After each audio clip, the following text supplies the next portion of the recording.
नमस्कार दोस्तों, कैसे हैं आप सब। आई होप आप सभी ठीक होंगे, स्वस्थ होंगे। तो दोस्तों, सबसे पहले आप सभी को बहुत बहुत बधाई हो कि आज के दिन मेरे जो चैनल है उसको पूरा 1 महीना हो चुका है दोस्तों। और आपने इस 1 महीने में जिस तरह से मेरा साथ दिया है, सपोर्ट किया है मेरे चैनल को, उसके लिए आप सभी का दिल से धन्यवाद करता हूं दोस्तों। और आगे भी उम्मीद करता हूं कि आप इसी तरह से मेरे चैनल को सपोर्ट करते रहे। और साथ ही में मैं आपको विश्वास दिलाता हूं कि मैं इस चैनल के डेली इम्प्रूवमेंट के लिए कार्य करते रहूंगा दोस्तों। तो दोस्तों, चलिए शुरू करते हैं, आपका दिल से धन्यवाद करते हुए इस नए टॉपिक के साथ, धातु तथा इसका अयस्क। इसके 2-3 पार्ट आएंगे दोस्तों, तो इसको मैं पार्ट में डिवाइड कर रहा हूं। आप ये ना समझे कि इसके क्वेश्चंस खत्म हो चुके हैं। इसके और क्वेश्चंस भी मैं आपके सामने 2 पार्ट तो मिनिमम लाकर ही रहूंगा। और दूसरा पार्ट पीरियोडिक टेबल का कई बच्चों ने डिमांड की है कि उसके एमसीक्यू कम है, तो मैं आप सभी के उसके एमसीक्यू भी 2-3 दिन में अपलोड कर दूंगा। बाकी दोस्तों, शुरू करते हैं आज का पहला क्वेश्चन। निम्नलिखित में से कौन सी इलेक्ट्रॉनिक संरूपण धातु तत्वों के लिए होती है? धातु तत्वों के लिए कौन सा संरूपण होता है? तो इसमें इलेक्ट्रॉनिक संरूपण देखना है दोस्तों। इसका आंसर बहुत ही आसान है, इसका आंसर है डी। आप इसको डिस्क्रिप्टिव में भी देख सकते हैं। इलेक्ट्रॉनिक संरूपण 2-8 किसके लिए होता है दोस्तों? नियॉन के लिए होता है।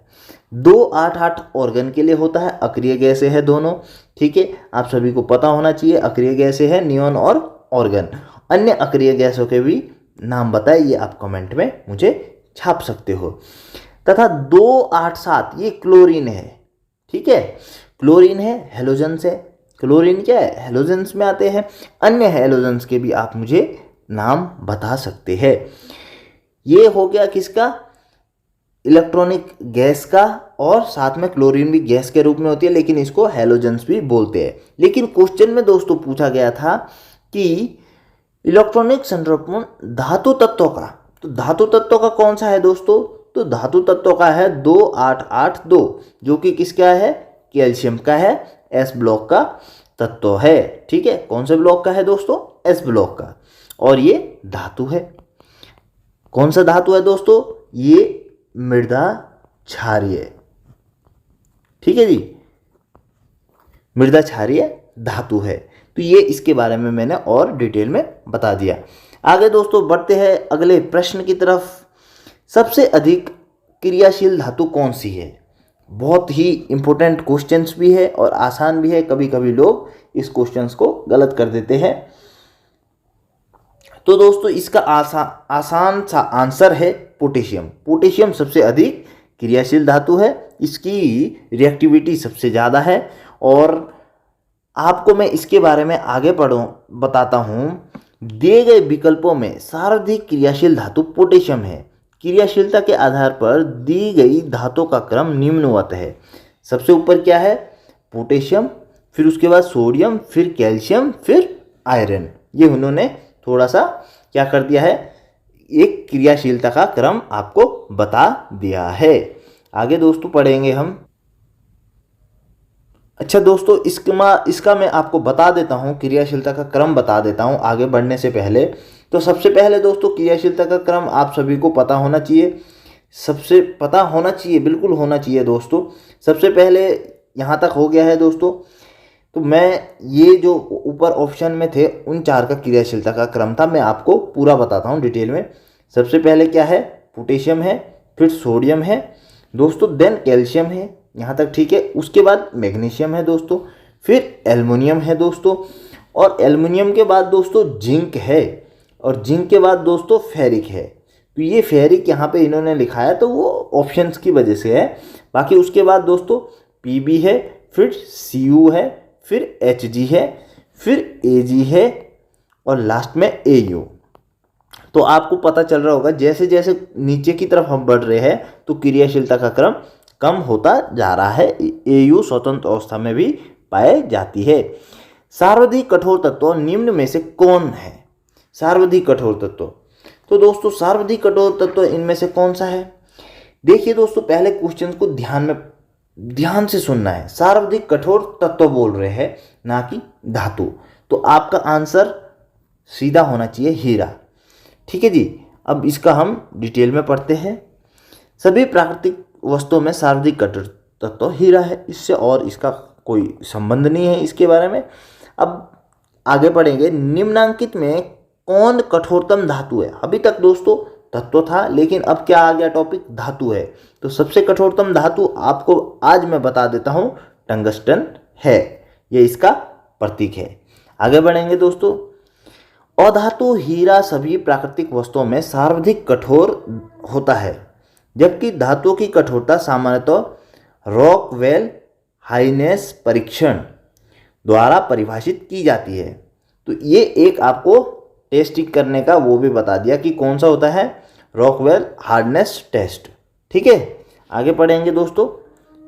निम्नलिखित में से कौन सा पदार्थ प्रकृति पर प्राकृतिक रूप से पाए जाने वाला सबसे कठोर पदार्थ है। प्रकृति में पाए जाने वाला सबसे कठोर पदार्थ दोस्तों कौन सा है? इसका आंसर है दोस्तों हीरा। ठीक है जी। हीरा सबसे कठोर पदार्थ है प्रकृति में पाए जाने वाला। इसके बारे में हम अभी डिटेल में पढ़ेंगे थोड़ा ज़्यादा सा। पृथ्वी पर प्राकृतिक रूप से पाए जाने वाले सभी पदार्थों में सबसे कठोर हीरा है। हीरा क्या है? कार्बन का अपर रूप है। हीरा क्या है? कार्बन का अपर रूप है, जो कि एक अधातु है। और कार्बन क्या है? अधातु है। आप सभी को मैं बता देता हूँ, कार्बन क्या है? अधातु है। ठीक है। वुर्टजाइट बोरॉन नाइट्राइट संरचना में हीरे से मिलता जुलता तत्व है।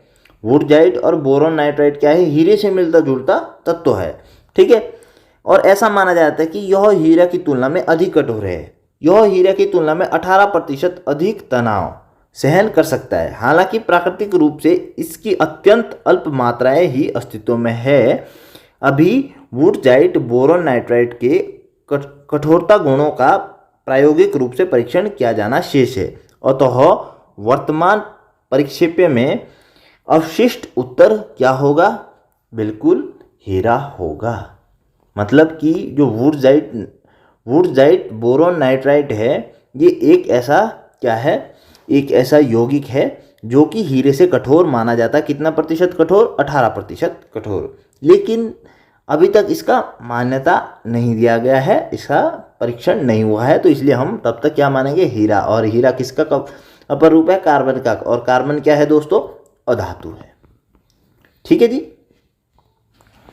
आगे हम पढ़ेंगे, निम्नलिखित में से कौन सा एक पदार्थ बहुत कठोर और बहुत तन्य है। बहुत ही इंपॉर्टेंट क्वेश्चन है। कठोर भी है लेकिन साथ में तन्य भी है। तो इसका काम हो गया नाइक्रोम। ठीक है। क्या हो गया इसका? नाइक्रोम। कार्बोरंडम एल्युमिनियम का अयस्क होने के कारण एल्युमिनियम गुणधर्म से युक्त होता है, जो कठोर एवं तन्य नहीं है। कास्ट आयरन कठोर तो होता है। ठीक है। कास्ट आयरन क्या है? कठोर तो होता है, किंतु दबाव पर भंगुर प्रवृत्ति के कारण तन्य नहीं है। टंगस्टन का गलनांक बिंदु अधिक है। यह तन्य धातु है किंतु कठोर नहीं है। नाइक्रोम कैसा है? नाइक्रोम अभंगुर होने के कारण कठोर भी है और उच्च गलनांक के कारण तन्य धातु भी है। बाकी ऊपर का भी आपको तीनों ऑप्शन का डिटेल में बता दिया है। कार्बोरंडम जो है किसका अयस्क है? एल्युमिनियम का अयस्क है। इस बात का भी आप ध्यान रखेंगे। दोस्तों बढ़ते हैं नेक्स्ट क्वेश्चन की तरफ। आई होप आप सभी को जो सुबह मेरा धमाका आता है 5 मिनट में 25 क्वेश्चंस का, वो पसंद आ रहा होगा। और इसी तरह से पसंद करते रहिए दोस्तों। डेली सुबह 10 से 11 बजे तक वो अपलोड कर दिया जाता है। कभी कभी 8 बजे भी अपलोड कर दिया जाता है। दोस्तों नेक्स्ट क्वेश्चन है, सबसे भारी प्राकृतिक तत्व है। सबसे भारी प्राकृतिक तत्व।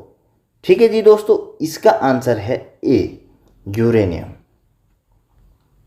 डिटेल में हम पढ़ेंगे। सबसे भारी प्राकृतिक तत्व यूरेनियम है, जिसका परमाणु भार 238.03 तथा इसका घनत्व 19.05 ग्राम प्रति घन सेंटीमीटर होता है। ठीक है। नेक्स्ट बढ़ेंगे। निम्नलिखित में सबसे भारी धातु है। अभी तक सबसे भारी प्राकृतिक तत्व था, अब सबसे भारी धातु। तो दोस्तों इसका ऑप्शन आपके सामने है। दोस्तों इसका आंसर है प्लेटिनम।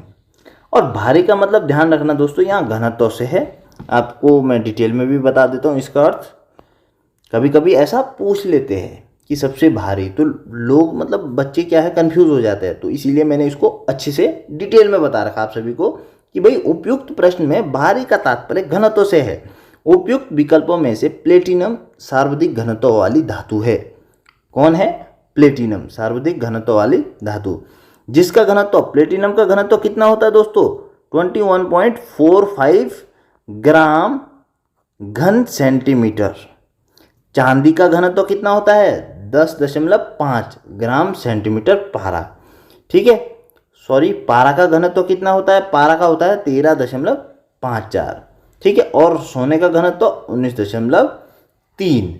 तो दोस्तों इसमें सबसे ज़्यादा किसका हो गया घनत्व? किसका हो गया सबसे ज़्यादा? प्लेटिनम का। कितना? 21.4। आगे नेक्स्ट बढ़ेंगे दोस्तों। मोती की रासायनिक संरचना है। मोती की रासायनिक संरचना,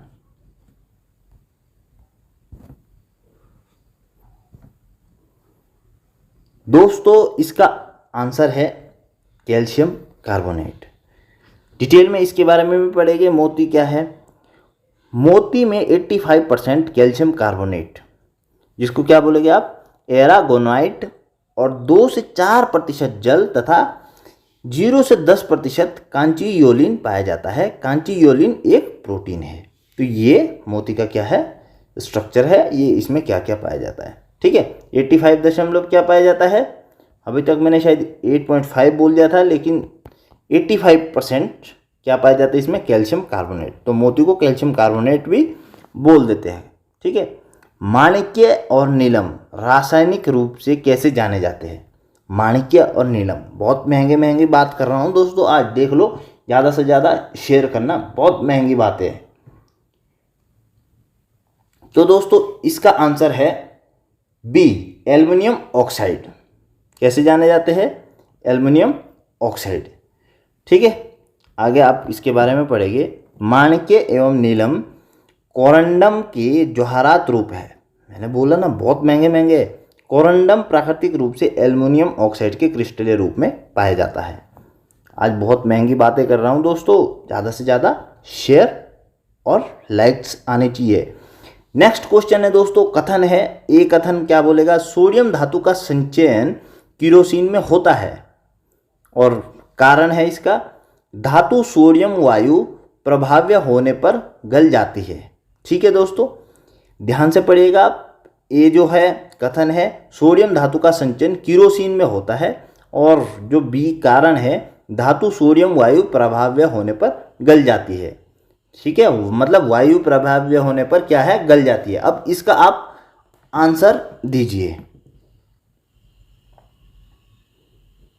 तो दोस्तों इसका बिल्कुल कथन तो क्या है? सही है, केरोसिन के तेल में इसको डाला जाता है, लेकिन जो डिटेल में दिया गया है वो क्या है? गलत दिया गया है। आप इसके बारे में यहाँ पे डिटेल में पढ़ेंगे। सोडियम एक नरम चांदी के समान सफ़ेद धातु है। सोडियम को अगर आपने देखा होगा लेबोरेटरी में, बहुत देखा होगा, जिन्होंने 12th कर रखा है साइंस से उन्होंने भी देखा होगा, लेकिन ग्रेजुएशन वाले ऑलमोस्ट सभी ने देखा होगा। यह इतनी नरम होती है कि इसे एक सिक्के के किनारे से काटा जा सकता है। बिल्कुल काटा जा सकता है, सच में वाकई बहुत नरम होती है।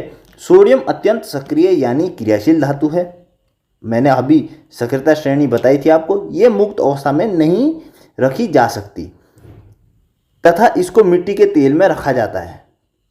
भाई क्रियाशीलता सबसे ज़्यादा है पोटेशियम की, उसके बाद क्या था? सोडियम ही तो था। तो इसलिए क्या है, इसको मुक्त अवस्था में नहीं रख सकते, इसलिए किस में रखते हैं? केरोसिन, मिट्टी के तेल में डुबा के रखते हैं। हवा में खुला रखने जाने पर ऑक्सीजन से क्रिया कर लेती है और ऑक्साइड बनाती है। सोडियम धातु की जल से अधिक बंधुता होती है। यह जल से प्रतिक्रिया करके हाइड्रोजन और ऊष्मा की पर्याप्त मात्रा उत्पन्न करती है। इस ऊष्मा से हाइड्रोजन गैस में आग लग जाती है। तो दोस्तों ये भी क्या हो जाता है, इससे अगर सोडियम को खुला रखते हैं, जल में रखते हैं या फिर वायु में रखते हैं, तो इसमें आग लगने के चांसेस पूरे हो जाते हैं, क्योंकि ये तुरंत क्रिया कर देता है। ठीक है दोस्तों, नेक्स्ट है प्रतिदीप्ति नली में सर्वाधिक सामान्यतः प्रयोग होने वाली वस्तु, प्रतिदीप्ति नली में। दोस्तों इसका आंसर है पारा वाष्प तथा आर्गन। डिटेल में हम पढ़ेंगे प्रतिदीप्ति नली का। हमें प्रतिदीप्ति नली फ्लोरोसेंट लैंप में सर्वाधिक सामान्यतः निम्न दाब युक्त पारा वाष्प और आर्गन गैस भरी जाती है। कभी कभी जीनोन, नियोन आदि क्रिप्टॉन का प्रयोग भी किया जाता है। मतलब सीधी सी बात है, जो फ्लोरोसेंट लैंप होते हैं तो इसमें क्या डाला जाएगा, पारा वाष्प डाला जाएगा निम्न दाब वाला, और साथ में मोस्टली ऑर्गन होता है, लेकिन कभी कभी अन्य अक्रिय गैसें भी होती है। ठीक है, ये सारी कैसी है, जितने भी नाम दिए गए ये सब क्या है, अक्रिय गैसें। ठीक है जी, आगे बढ़ेंगे हम नेक्स्ट क्वेश्चन की तरफ। निम्नलिखित धातुओं में से कौन स्वतंत्र अवस्था में पाई जाती है? कौन सी धातु स्वतंत्र अवस्था में पाई जाती है? देखिए जी, क्रियाशीलता श्रेणी जो मैंने आपको बताई थी, तो आप इनमें से देख लीजिए भाई कौन कौन सा है। ये जैसे नहीं है, जस्ता है। ठीक है, डी इसका जस्ता है। लेकिन आप क्रियाशीलता श्रेणी मैंने आपको पहले ही बता दी थी, तो उस क्रियाशीलता श्रेणी को आप देख सकते हैं और पता कर सकते हैं भाई सबसे नीचे कौन है। तो इसका आंसर क्या हो जाएगा, बिल्कुल सोना हो जाएगा इसका आंसर। सोना क्या है, स्वतंत्र अवस्था में पाया जाता है। ठीक है, डिटेल में हम इसके बारे में पढ़ेंगे। धातुओं में सोना की रासायनिक सक्रियता सबसे कम होती है, जिसके कारण यह स्वतंत्र अवस्था में पाई जाती है। धातुओं की घटती हुई ऊपर से नीचे की ओर रासायनिक सक्रियता श्रेणी का क्रम निम्नलिखित है। तो दोस्तों ये क्रम यहाँ पे भी दिया गया है, ऊपर से नीचे। तो इन ऑप्शन में सबसे ऊपर क्या है वो भी देख लेना, और सबसे नीचे ये आपको गोल्ड यहाँ पे मिल जाएगा। और इस क्रियाशीलता श्रेणी को आप जरूर लिखना दोस्तों, जरूर याद करना इसको, बहुत ही मोस्ट इम्पोर्टेंट है। आप इसका स्क्रीनशॉट भी ले सकते हैं। ठीक है जी, सबसे क्रियाशील लिथियम, फिर पोटेशियम, उसके बाद बेरियम दे रखा है, स्ट्रांशियम दे रखा है, फिर सोडियम दे रखा है। तो इसको आप आराम से नोट्स के रूप में लिख सकते हैं। नेक्स्ट बढ़ेंगे दोस्तों 14वें क्वेश्चन की तरफ। शुद्ध सोना कितने कैरेट का होता है? इस पर कोई किसी भी प्रकार की परेशानी नहीं होनी चाहिए, इसका आंसर साफ होना चाहिए, 24 कैरेट। नेक्स्ट बढ़ेंगे दोस्तों इसके डिटेल में। स्वर्ण की शुद्धता डिग्री अथवा कैरेट में मापी जाती है। विशुद्ध स्वर्ण 1000 डिग्री अथवा 24 कैरेट का होता है। चूंकि यह बहुत ही मुलायम होता है, इसलिए इसका उपयोग आभूषण बनाने के लिए नहीं किया जाता है। साधारणतः आभूषण बनाने के लिए 10 से 22 कैरेट का सोना अच्छा माना जाता है। आभूषण बनाने के लिए कितना कैरेट सोना माना जाता है? 10 से 22 कैरेट का सोना। 24 कैरेट का कभी नहीं होता, मुलायम सोना नहीं हो सकता। नेक्स्ट क्वेश्चन दोस्तों, अति मुलायम खनिज टाल्क, जिसको सोप स्टोन मुख्यतः है, क्या है वो अति मुलायम खनिज? ठीक है, तो दोस्तों इसका आंसर है मैग्नीशियम सिलिकेट। क्या है? मैग्नीशियम सिलिकेट है अति मुलायम खनिज। चलिए दोस्तों डिटेल में पढ़ेंगे इसके बारे में। अति मुलायम खनिज टॉल्क मुख्यतः मैग्नीशियम सिलिकेट है, यही इसके डिटेल में है, ज़्यादा जानकारी नहीं प्राप्त हुई। निम्नलिखित में से किस पदार्थ में कैल्शियम विद्यमान है? ऑप्शन आपके सामने है, कैल्शियम विद्यमान कहाँ पर है? तो दोस्तों जिप्सम में। जिप्सम में क्या है? कैल्शियम विद्यमान है। जिप्सम का सूत्र आप सभी को पता है, CaSO4.2H2O। आगे डिटेल में हम पढ़ते हैं क्या क्या लिखा है। जिप्सम एक खनिज है जिसमें सूक्ष्म तत्वों गंधक एवं कैल्शियम प्रचुर मात्रा में पाया जाता है। रासायनिक संरचना की दृष्टि से यह कैल्शियम का सल्फेट है, जिसमें जल के भी 2 अणु उपस्थित होते हैं। इसका रासायनिक सूत्र मैंने आपको बता दिया है, CaSO4.2H2O। नेक्स्ट पढ़ेंगे दोस्तों चूना पत्थर का रासायनिक नाम। चूना पत्थर का रासायनिक नाम दोस्तों क्या है? तो इसका आंसर आपको बता देता हूँ, कैल्शियम कार्बोनेट। ठीक है, CaCO3। ये क्या है? चूना पत्थर का रासायनिक नाम। नेक्स्ट हम बढ़ेंगे, चूना पत्थर एक औषधि चट्टान है जिसमें अधिकांश मात्रा कैल्शियम कार्बोनेट की होती है। साथ ही इसमें सिलिका, एल्यूमिना और लोहा आदि अपद्रव्य अंतर्मिश्रित रहते हैं। प्लास्टर ऑफ पेरिस बना होता है। ऑप्शन आपके सामने है दोस्तों। इस पार्ट का अंतिम क्वेश्चन, लेकिन आप ये मत सोचना धातुओं के क्वेश्चन खत्म हो चुके हैं, इसके अन्य पार्ट्स भी आएंगे। डिपेंड करता है आप पे, आप कितना इसको पसंद करते हैं। तो इसका आंसर दोस्तों जिप्सम है। प्लास्टर ऑफ पेरिस किससे बना होता है? जिप्सम से। आगे डिटेल में पढ़ेंगे। प्लास्टर ऑफ पेरिस का रासायनिक सूत्र कैल्शियम सल्फेट हेमीहाइड्रेट या अर्धहाइड्रेट बोलते हैं, CaSO4 half H2O। यह जिप्सम का बना होता है। इसका उपयोग शल्य क्रिया में पट्टियों के रूप में तथा मूर्तियों को सांचे में भी बनाया जाता है। ठीक है जी, ये इसके उपयोग प्लास्टर ऑफ पेरिस से। बाकी दोस्तों आज के लिए धन्यवाद। आई होप सभी को वीडियो पसंद आई होगी। तो दोस्तों ज़्यादा से ज़्यादा शेयर करें और सब्सक्राइब लाइक ज़रूर करें। जय हिंद दोस्तों।